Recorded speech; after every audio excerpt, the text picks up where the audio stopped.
Linda Sarsour spends quite a bit of time trying to convince Americans that they would absolutely love Sharia.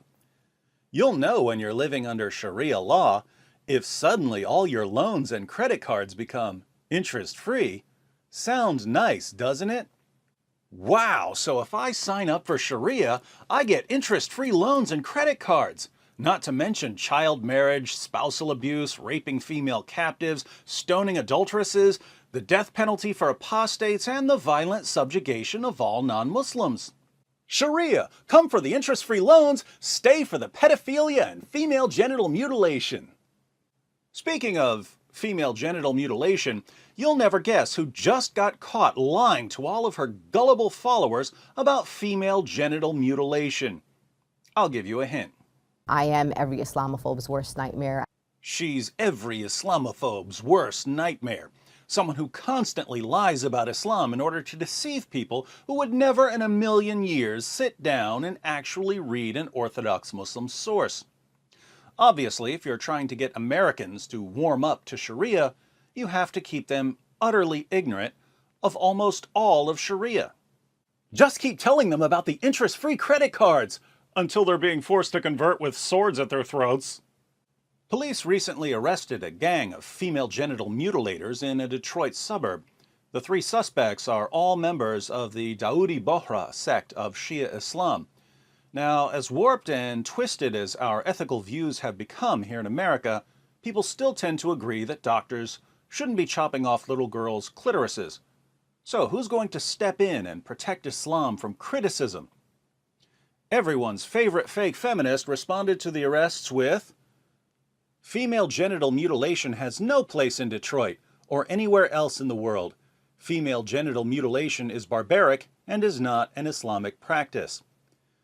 I agree with Linda Sarsour that female genital mutilation is barbaric and that it has no place in Detroit or anywhere else in the world, but I'm confused by her claim that it's not an Islamic practice, mainly because Muslim scholars and her prophet say the exact opposite. For instance, the sheikhs at the fatwa site Islam Question and Answer were asked to comment on this topic. A concerned Muslim wrote, "Nowadays we hear that many doctors denounce the circumcision of girls and say that it harms them physically and psychologically, and that circumcision is an inherited custom that has no basis in Islam." Sounds like something Reza Aslan would say. I mean, the argument about the female genital mutilation being an Islamic problem is a perfect example of that. It's not an Islamic problem, it's an African problem. Well, wait. The scholars replied, "Praise be to Allah. Firstly, circumcision is not an inherited custom, as some people claim. Some people, including Linda Sarsour and Reza Aslan. Rather, it is prescribed in Islam, and the scholars are unanimously agreed that it is prescribed. Not a single Muslim scholar, as far as we know, has said that circumcision is not prescribed." Think about this. Linda Sarsour tells her followers that female genital mutilation isn't an Islamic practice. But actual Muslim scholars say that they unanimously agree that it is an Islamic practice and that they can't find a single Muslim scholar who doesn't think that it's an Islamic practice. Oddly enough, this would suggest that actual Muslim scholars don't regard Linda Sarsour or Reza Aslan as scholars, and yet Sarsour and Aslan are constantly paraded across news channels as experts. It's as if our news channels don't want accurate information about Islam. But let's see why Muslim scholars are unanimous on this issue. Their evidence is to be found in the Sahih Ahadith of the Prophet, which prove that it is prescribed. For example, 1. The hadith narrated by al-Bukhari and Muslim from Abu Huraira that the Prophet said, "The fitra is a kind of natural predisposition human beings have because they're created by Allah, is 5 things, or 5 things are part of the fitra: circumcision, shaving the pubes, cutting the nails, plucking the armpit hairs, and trimming the mustache." This hadith includes circumcision of both males and females. So, female circumcision is part of Allah's created order according to Muhammad, the Prophet, of Islam. 2. Muslim narrated that Aisha said, "The Messenger of Allah said, when a man sits between the four parts, arms and legs of his wife, and the two circumcised parts meet, then ghusl is obligatory." The Prophet mentioned the two circumcised parts, i.e. the circumcised part of the husband and the circumcised part of the wife, which indicates that a woman may be circumcised just like a man. Female circumcision was taken for granted by Muhammad, so much so that he could describe sex as the meeting of the two circumcised parts. Strange that Muhammad would take female circumcision as an absolute given, while Linda Sarsour describes it as a barbaric practice that has no place anywhere, let alone in Islam. 3. Abu Dawood narrated from Atiyah al-Ansariya that a woman used to do circumcisions in Medina, and the Prophet said to her, "Do not go to the extreme in cutting.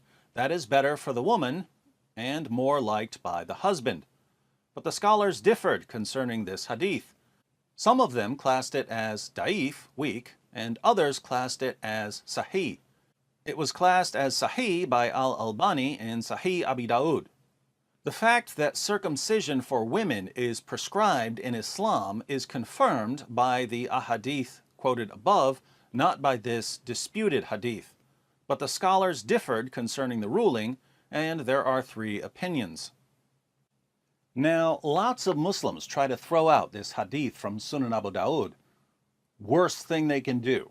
The practice of female circumcision is established in the Sahih narrations, but the disputed hadith in Sunan Abu Dawood is where Muhammad says not to go to the extreme in cutting, i.e. don't cut out the entire clitoris, only cut off part of it. When you throw out this hadith, you don't have any restrictions, and female circumcision is whatever the doctor and the family want it to be. Muslim translators who are convinced that this hadith is authentic even distort texts about female circumcision to bring the texts into line with Muhammad's restriction. For instance, this is Reliance of the Traveler. It's a manual of Sharia. Odd that a manual of Sharia would be more than 1,000 pages long when Linda Sarsour can sum up Sharia in a single tweet. "I don't drink alcohol, don't eat pork. I follow Islamic way of living. That's all Sharia is." Let's look at the translator's version of what Reliance of the Traveler says about female circumcision. Circumcision is obligatory for both men and women. The O indicates that this is a comment from Sheikh Omar Barakat. For men, it consists of removing the prepuce from the penis, and for women, removing the prepuce, Arabic bazar, of the clitoris. Not the clitoris itself, as some mistakenly assert. The N indicates that this is a comment from the translator, an American Muslim. And the final addition is an A, meaning a comment from Sheikh Abdul Wakil Duribi. Hanbalis hold that circumcision of women is not obligatory, but sunnah, while Hanafis consider it a mere courtesy to the husband. Notice that the translator translates bazar as prepuce of the clitoris, the skin at the end of the clitoris. But that's not what bazar means. Bazar means clitoris. When Abu Bakr, Muhammad's closest companion and the first of the rightly guided caliphs, insulted a pagan by telling him in volume 8, page 76 of the History of At-Tabari, "Go suck the clitoris of Allat," a goddess the man believed in, the Arabic word for clitoris is bazar. So here's what Reliance of the Traveler, a manual of Sharia, actually says without the creative additions. Circumcision is obligatory for every male and female by cutting off the piece of skin on the glands of the penis of the male. But circumcision of the female is by cutting out the clitoris. This is called hufad. Reliance of the Traveler says that female circumcision is cutting out the clitoris, and that it's obligatory. The translator waters this down because he's trying to bring the ruling into line with what Muhammad said about not going to an extreme in cutting. If you call that a weak hadith, you're left with cutting out the clitoris. Is female circumcision starting to sound like it has something to do with Islam? Uh-huh. From an Islamic perspective, there are only two areas for disagreement. First, how much of the clitoris should be cut off. A scholar's answer to that question will depend on whether he believes that the circumcision hadith in Sunan Abu Dawud is strong or weak. And second, whether female circumcision is obligatory, a girl has to be circumcised, or it's just very highly recommended and you'll just be treated like a whore if you aren't circumcised. This brings us back to Islam question and answer. The three opinions of scholars are: 1, that it is obligatory for both males and females; 2, that circumcision is sunnah for both males and females; 3, that circumcision is obligatory for men and is good and mustahab for women. Mustahab means recommended. The scholars conclude, thus it is clear that the fuqaha of Islam, the scholars of Islam, are agreed that circumcision is prescribed for both males and females, and in fact, the majority of them are of the view that it is obligatory for both. No one said that it is not prescribed, or that it is makruh, meaning disliked, or haram, meaning forbidden. All of the scholars said that circumcision is prescribed for females. Most said that it's obligatory. No one said that it's disliked or forbidden. No one except American Muslims like Linda Sarsour and Reza Aslan. And here's what I find most amazing. You can go to some of Linda Sarsour's followers. You can show them what the Muslim sources say about female circumcision, what actual Muslim scholars say about female circumcision, what Sharia manuals say about female circumcision. You can show them that what Linda Sarsour says about Islam totally contradicts what Muhammad and his companions and Islam's greatest scholars said about Islam. And they just don't care.